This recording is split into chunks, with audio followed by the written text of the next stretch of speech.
So we're here with Representative Byron Donalds, who was elected in 2020 from Florida's 19th district, following 4 years in the Florida House of Representatives. Thank you for joining us. No, it's my pleasure to be here. So I want to start off by asking about the midterm elections. Yeah. What do you see as the most important issue facing Americans in the next few months? Inflation. It's number 1, 2, and 3. Followed obviously by immigration, and we have many foreign policy concerns. But inflation drives everything. It's driving gas prices at the pump. It's driving the ability for businesses to get product in the door at a cheaper price. It pushes all prices, and who it hurts are working families. It hurts fixed income seniors. They're the ones that struggle under the weight of inflation. We have a responsibility to get it under control. Mm-hmm. And what is your plan and the Republican plan to address this? Well, from Congress's perspective, the number one thing we have to do is we have to stop overspending. Even today, there was a bill that hit the floor where Democrats wanted to spend another $55 billion in more relief funds. But there's already money that's been appropriated, that's out there, that just hasn't been spent. So why would we send new money out into an area where there's so many dollars chasing so few goods, which is how inflation is created? We have to stop the overspending. Congress has to do that. I think the other thing that we have to do, and is a bill that I sponsor with French Hill from Arkansas, this actually deals with the Federal Reserve's dual mandate.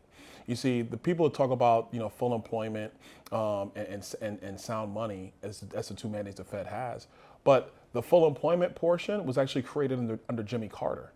And so it's just a wrong mandate to have. We should actually go back to one mandate for the Federal Reserve, which is sound money, because then their entire focus will be about making sure that money is sound and prices are stable in the United States. The Fed, in my view, they do need to increase interest rates. I don't think Secretary Powell went far enough. He should have been more aggressive, because we have to get this inflation at its root before it gets too much out of control, and it's already out of control. And the Fed has said that they're planning multiple rate increases. Do you think even with those additional increases planned for later this year, it won't be enough? I'm concerned that the markets will already absorb them, which is what happened with the first raise of 25 basis points. If you were going to say, and they've been signaling for months, well, if you were going to do it, if you say you want to be at 3% in the middle of next year, then what would have stopped you from doing 50 basis points or 75 basis points? We have to be aggressive with this move in inflation, and we cannot tiptoe around it, hoping that the economy just gets back to center. My second issue with the Fed, and it's more of my business career than being here in Congress, the Fed has had a cheap money policy for about 15 years, far longer than it ever should have been. And so I think everybody's really to blame for that. I don't want to get into partisanship on it, but we have to have a monetary system that is based upon real prices and sound money. It can't be inflated in the back door, because in the long run, it's going to hurt the American people, especially poor Americans. Right now, the president's polling is pretty much underwater. Republicans seem likely to take back the House in the midterms. You said inflation is the biggest concern.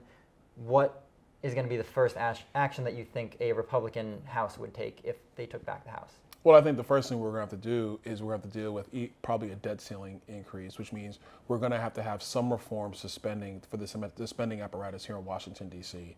So job one, I think, is actually going to have to deal with spending. Job two is going to have to deal with immigration and our border situation. What we have right now on the southern border, while we're also dealing with a terrible inflation crisis we haven't seen for really 40 years in the United States, is the Biden administration's policy is going to allow for 2 million people to come into the country illegally. It's an abuse of the asylum process. Asylum was supposed to be for people who are being directly persecuted in their home country.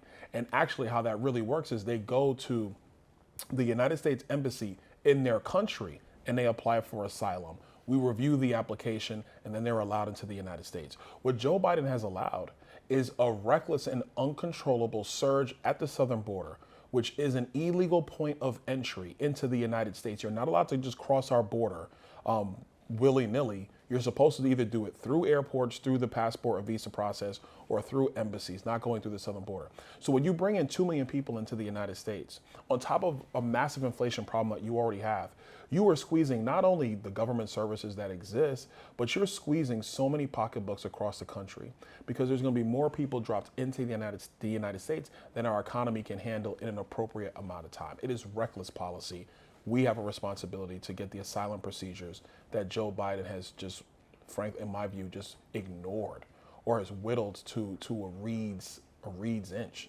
Really, there's no rationale for why he did what he's doing. We have a responsibility to hold him accountable and bring the asylum practice back to what it's supposed to be. So your fellow Floridian, Rick Scott, has proposed sort of an outline of a plan that would address some of these things, the economy, the border. Is that a plan that you would be supportive of? Yeah, I'm actually supportive of a lot of the elements of his plan. I think, Senator Scott, when I was in the Florida legislature, he was my governor. When I first got elected. So I've known him a long time. He's somebody that when he puts together thoughts and ideas, they're well thought out. They're not hyperbole. They actually will work. And so I think it's a good plan that he's put forward. I'm glad that you have members who are talking about ideas about what we would do if the American people give us control of the two bodies in Congress. And so you were elected in 2020, about 15 months ago. Sure. What has surprised you most about your first year and a half here in Congress? Oh, Congress is I knew about the dysfunction. It's super dysfunctional. Time-wise, it's completely unorganized. There's no rhyme or reason to our schedule.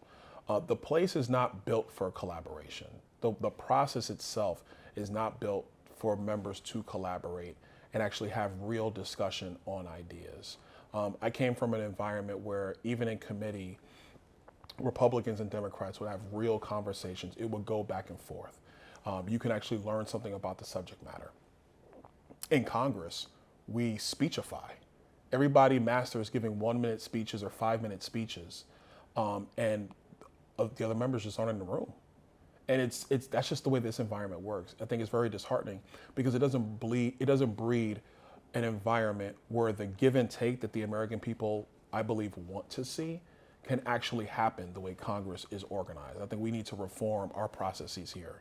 It will go a long way to kind of fix into place. Mm-hmm. And you're one of the younger members of Congress. Mm-hmm. Have you noticed sort of a difference between older members and younger members, especially in this regard, or do you think this sort of dysfunction spans all age groups? I think the younger members are coming in with a mind and a purpose of getting things done. Everybody says that we want to get things done, but I think the younger members are much more committed to accomplishing the ideals that cause them to run. I don't want to say that the older members just don't want to do that anymore. I just would say that I think we're much more focused on it. The younger members don't look at Congress as a place we're going to be for 20 years or 25 years. I think a lot of us come in viewing, I'm here for a specific period of time and then I'm leaving and I'm going back. And I think that's actually great for the country. So I would probably say that's the big difference between the older members and the younger members. Do you have a specific amount of time that you think you're going to remain in Congress or that you would like to be in Congress for? Oh man, at most you got a decade out of me. At most you got 10 years, and then I gotta move on. I'm 43. Serving 10 years, I'll be 52, 53. Man, I want to go back and make money. I like money. Money's a cool thing. I want to go back to the private sector and make money. Or if you go higher, then you go higher in the political apparatus. But I am not a congressional lifer. I do not see myself sitting in the halls of Congress for multiple decades. That's just not me. So I'm guessing then you might be supportive of term limits for members of Congress. Very supportive. I'm a product of term limits. I come from a state where you're term limited in the state legislature. If there weren't term limits in Florida, I don't think I would have been afforded the ability to be elected. And if I wasn't afforded the ability to be elected at the state level, I highly doubt I would be elected here at the federal level. I know that the people who argue against term limits would say that, all you do is empower staff, or you empower lobbyists, or you lose some institutional knowledge. But I think the good far outweighs the bad. I think that what you get when you have term limits is you have members who are focused, much more focused on accomplishing what they can accomplish in the time period they're here, because there is no tomorrow. In the state legislature, most state legislatures have a specific period of time that they meet, because most state legislatures are actually term limited. There's a specific period of time they meet. So you got to get it done. In Congress, there are no deadlines. The only deadlines we deal with here are debt ceiling limits, and we have to fund the government. Those are the two big deadlines here. That's not good enough for the American people. Eventually your generation, Gen X, millennials, will also sort of take over in Congress. Right.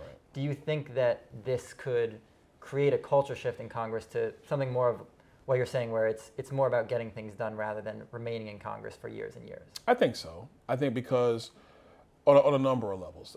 I could easily make the argument where 40 years ago, being in Congress was the pinnacle of somebody's career. That ain't the case today. There's so many avenues and opportunities in our economy. In some respects, why would you, I hate to say it, pigeonhole yourself by staying in Congress? And that's not to demean the institution. This institution is vital to the republic. Like, what we do here really does matter. But I think that future Americans, Gen Xers, Gen Yers, Gen Zers, millennials, however you want to describe it, I think the focus is going to do the thing that you came to do and then moving on to the next phase in your life. Younger people, younger Americans, we're much more fluid when it comes to opportunities, choices. We customize everything about our lives. We change jobs more frequently than our parents' generation changed jobs. So I don't see why that would be any different with Congress. Mm-hmm. And so you grew up in Brooklyn, but since moving to Florida, do you think you have gotten any tips for any non-Floridians who want to visit and might want to either see or avoid alligators? Avoid the alligators. Okay. I mean, listen, Florida, everybody that's not a Floridian is trying to be one. I think if you look back over the last couple of years with COVID-19, affectionately, some of us call it's the great COVID migration. Because people have made a definitive choice about where they want to live. Because for a period of time in American history, which has been unlike any other time in American history, you had an ability to take stock of where you are and where you could choose to be. And there were stark differences in the United States. Stark differences. And so a lot of people chose. I think what we saw is that if you had escape velocity, if you had the ability to buy another place, while you try to figure out your situation back in whether it's New York, Illinois, Michigan, Wisconsin, wherever it is, you did that. Not everybody could do that because they didn't have escape velocity. And so I think that as a state, we're going to continue to grow. I believe Florida is the best run state in the country. There's a reason why people continue to come. And one of the great economic intellects, Milton Friedman, he famously said that if you want to judge public policy, you judge it by the vote of the feet of people. Because if people leave a place, probably their economic and governmental policies aren't good at all. And if they go to a place, it's because they see green pastures. They see an ability to thrive and excel. And people will choose that every single time. Mm-hmm. And one thing in Florida that you've worked on a lot is conservation of the Everglades. Yes. Why is it so important to protect these waters? Oh, because listen, the Everglades system is really the basis of water for the entire southern peninsula of our state. Back in the 30s and the 40s, the Army Corps of Engineers, the purpose was at that time to drain the swamp, like not figuratively, literally. This was the plan by Governor Broward. This was the plan of the Army Corps of Engineers, was to literally drain the Everglades for farmland and for development, so on and so forth. But what we've seen is that if you want to have fresh water to supply the entire southern peninsula, we need a healthy Everglades system. One, it just protects and maintains the beauty of the Florida environment. Number two, it allows people to come there and be able to raise families and live lives. So the Everglades restoration is bipartisan, nonpartisan in our state. It's something that everybody gets behind. Everybody's pulling together in that situation.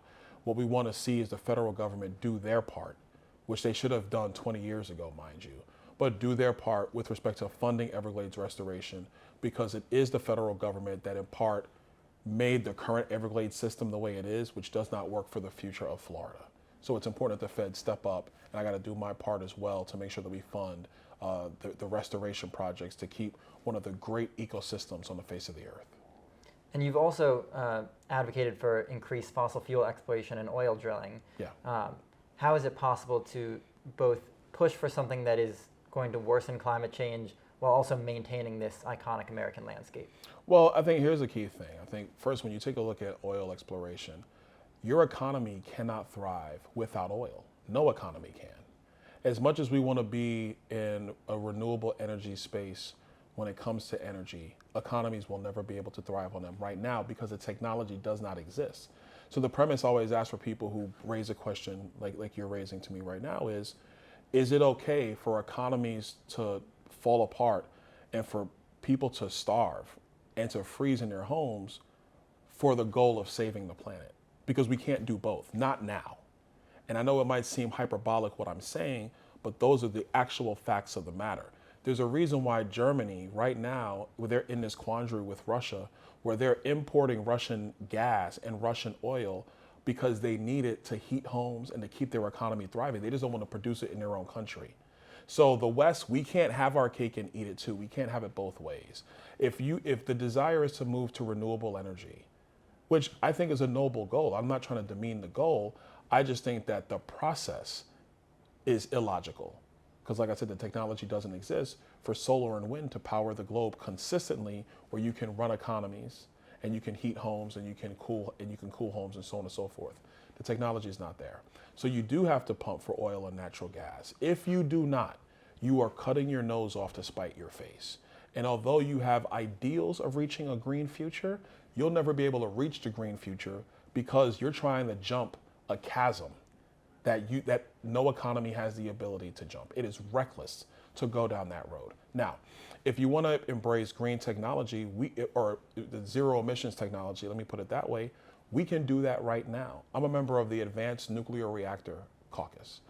We power our nuclear subs with modular reactors that spin all of the nuclear material. They power our subs right now. We have men and women of our Navy who literally live and they sleep on these subs where there's a nuclear reactor 100 feet from them. If it works, if it's good enough for our members of our military, and we've been doing this now for about 50 years in the United States, the technology is there. We should be able to power so many of our cities by using modular advanced nuclear reactors, as opposed to buying solar panels from China. By the way, those solar panels to create them, you need rare earth mineral, you need nickel, and you need cobalt. If you mine nickel and cobalt and rare earth, that is some of the dirtiest mining of any material on the face of the earth. So we have to think holistically about this. It's not just about a green future versus drilling for oil and natural gas.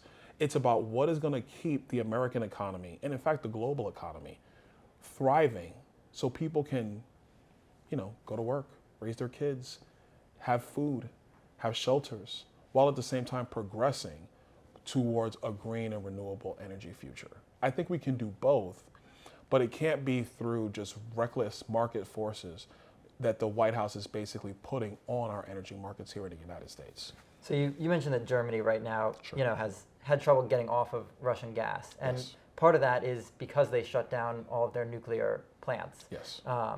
You said that the technology isn't there to pivot away from fossil fuels, but it is possible to power the country on nuclear, solar, and wind right now. The technology does exist, and wind and solar are actually as cheap or cheaper than fossil fuels right now. Do you think that pivoting to these technologies, including nuclear technology, is a way forward rather than fossil fuels? Well, thing one I would say is that wind and solar is only cheap, if you will, because of government subsidy. If you remove government subsidy, they're not cheaper than natural gas or fossil or oil. It's just not. That's not what the economics say. Because of the amount of subsidies that governments provide, we do it, the Germans do it. I mean, basically every country in the world, probably save China and Russia do it. I don't think Iran does either. But most of the countries of the world are subsidizing, through taxpayer money. That's saying, okay, well, we know the cost is X, so we're going to pump in Y, so now the cost is Z. That's what's happening. I think that nuclear power, we should fully embrace it. The one thing that the French have done well is that the French did not give up their nuclear plans, even though Germany did. And Germany was wrong. And I think Germany, unfortunately, is dealing with the consequences of that action right now because they've left themselves open to Russian influence in their politics in their country, which is a bad place to be. In the United States, we should definitely be embracing nuclear power. If you really want to get off of fossil, I'm gonna separate them. If you want to get off of oil and the dominance of oil with respect to electric generation, because for all the people who want electric cars, I always ask, where do you get the electricity from? Well, you get it from burning oil and natural gas, primarily in the United States is where most of it comes from, and we still burn coal to a degree. If you want to get to that green future, you have to embrace nuclear power. Nuclear power, frankly, is the bridge, to getting to that green renewable future. But the Democrats don't even want to mention nuclear power. I was in a hearing yesterday. We were talking about zero emission standards for electrifying the Postal Service.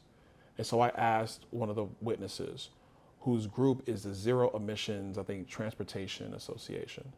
And so I asked them, I said, okay, you're a zero emissions association.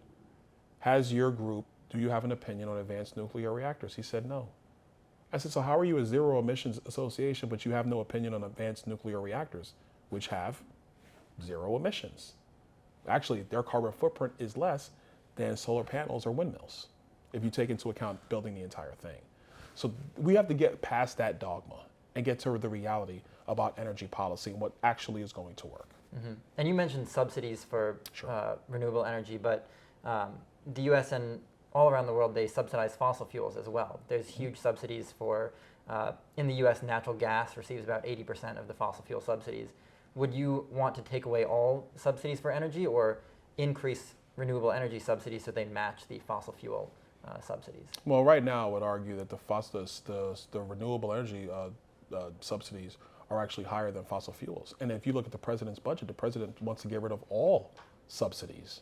So I asked Shalonda Young, the director of OMB, I said, does the White House think it's fair for renewable energy to have massive amounts of direct subsidies, not just tax treatments, direct subsidies, but then oil and natural gas has none? And she didn't answer. Her answer was, we just think that renewable energy is in the interest of the future of the United States and of national security. But how can it be at the interest of national security if at the same time the president is asking the Venezuelans to pump oil? He's asking the Iranians to pump more oil. He's asking the Saudis who didn't return his call to pump more oil. It's okay to get it from somewhere else. I would argue, is it okay to have, frankly, child slave labor in the Congo mining cobalt so we can have solar panels in the United States? Is that fair? I don't think so. And so I think, when we have this debate on energy, if you want to talk about subsidies comparing oil and natural gas to green, to solar and wind, if you want to put it at parity, okay, let's put it at parity. But then we have to have a serious argument about nuclear power, because that'll be the bridge to get us to the future that I think everybody wants to get to anyway. So do you think that if Democrats came around to supporting nuclear power, you could be supportive of these subsidies for renewable energy, which most would argue are the future that we do need to get to limit climate change and have a cleaner future? I think there's an agreement to be had there. You got to understand, members of both parties have voted in the affirmative for, subsidies associated with solar panels and so on and so forth, or tax treatments. I think tax treatments are the better way to go as opposed to direct subsidies. I think direct subsidies do not work. We only need to look back at some of the disasters that have occurred, not just in the energy space, but across the spectrum. When the government does direct cash injections to certain companies, that is not a good idea. We should not be doing that. I think if you're going to go with broad treatments in a tax code that allow and breed more investment in these spaces, I think there's a real deal to be had there. But you got to include nuclear in that, because if you don't, like we said at the beginning of this back and forth that we're having, you're not going to build a consistent energy matrix that can power economies today, in 3 years, in 5 years, and in 10 years. You might accomplish this in 15 years, but how many families have to suffer on the pathway to utopia? I'm not going to sign the American people up for that. It seems that, if we could get this nuclear baseload, which, Sure. A lot of municipal power operators have said that you need the nuclear baseload and then you can have the renewable energy. 100%. Would you be supportive of, instead of investing in new fossil fuel exploration, to instead invest that money in nuclear energy? Well, two things. Number one, I think when you talk about investing in exploration, we got to understand, we don't own, as the United States, a natural gas or an oil production company. We are private companies who operate in the space. If we're going to give land leases, then we should actually, in good faith, give the permits for those leases to be pumped. I do not think that the proper course right now is to pull back public land leases from the federal government. I don't, because our energy matrix is not consistent enough. Now, and the second point on that is, even if we say, okay, we're going to go in tomorrow, Speaker Pelosi calls us back next week. The Easter break is over. We're coming back next week. We're going to do this right now. Even if we go in and we actually reform the regulatory environment around nuclear, which is what you have to do, it'll still take the nuclear companies 3 to 5 years, maybe 7, for those to become operational. You still have to run an economy those 7 years. So I think it's important for people to understand you can't just cut off one before another one is in place. I think if you have a consistent energy policy for a decade in the United States, and then you want to look at that matrix about oil and natural gas, then you can look at it in the progression. So that's where I'm for. I'm an all of the above person. I'm not picking and choosing. I'm not yes you, but no you. I think from a tax perspective, we should be consistent because I think that just promotes markets. I think we should. From a regulatory perspective, we have a lot of work to do in the regulatory space. One of the things we're seeing right now under the administration, they trumpeted a few weeks ago about the 9,000 oil leases that they granted, but they're either slow walking permits or the permits they've issued when they're fought in court. The administration's not fighting back against the lawsuits.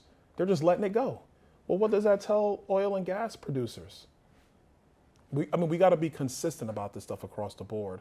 Unfortunately, the administration is not being consistent, but there's too much at stake from just how our economy is going to function over the next 10 to 20 years to play games with this or to pick and choose what our energy source is going to be. Mm-hmm. So I wanted to pivot to a couple other things. When you were first elected and in the first few months of the 117th Congress, you expressed interest in joining the Congressional Black Caucus, but were denied entry. Yeah. Do you have an update on that membership, and do you still have an interest in joining? I still have an interest in joining. I have no update on it.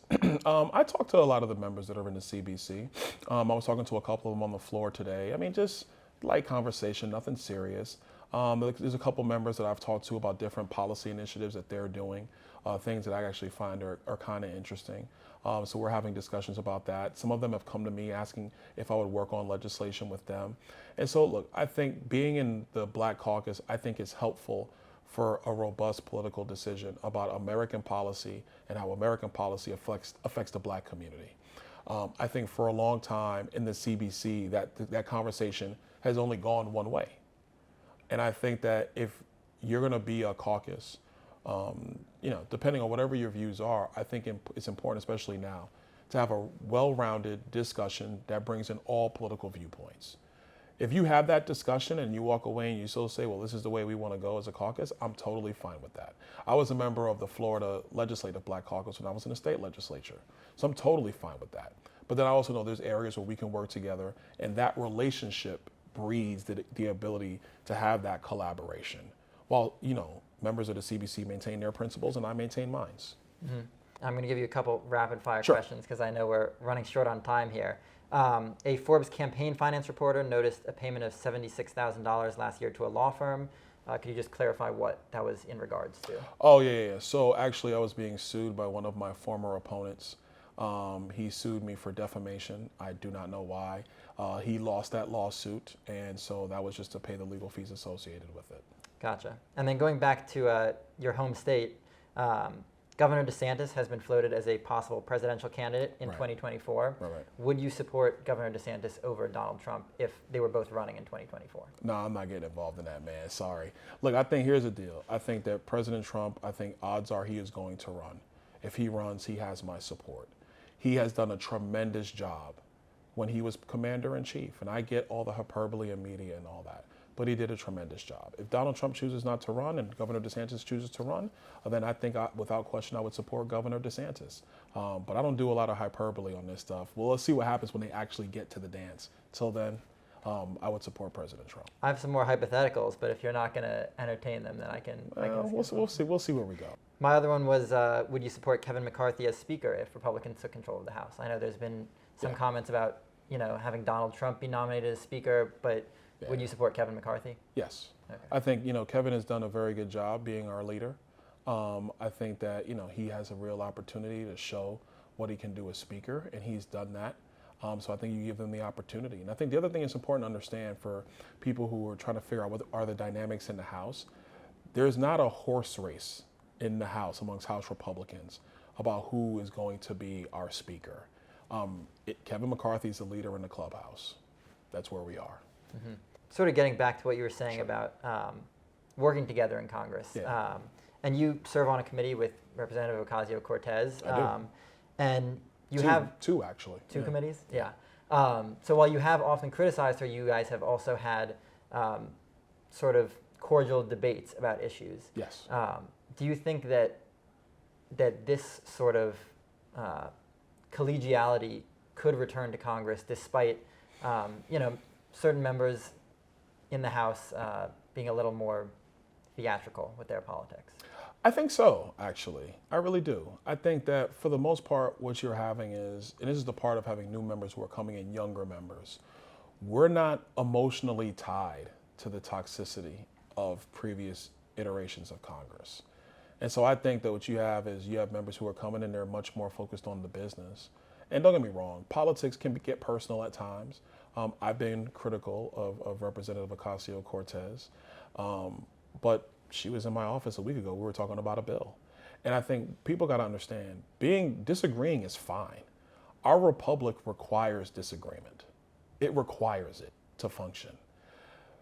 The toxicity is the thing that we need to be concerned about. At the end of the day, she's a human being, I'm a human being. I respect her as a person, she respects me as a person. We have disagreements, vehement disagreements about a lot of things. That's okay. It's actually healthy to acknowledge it and move on. Yeah. And I guess just to wrap up here, is there anything else that you think I should have asked you that I didn't get around to? Not really, but I just really want to thank you guys. I've noticed a couple of things that came out of committee that was on your YouTube channel, so I really appreciate it. Thanks for following, Of course. I really appreciate. I thank you for that. I appreciate that. Yeah, and thank you so much. Of course.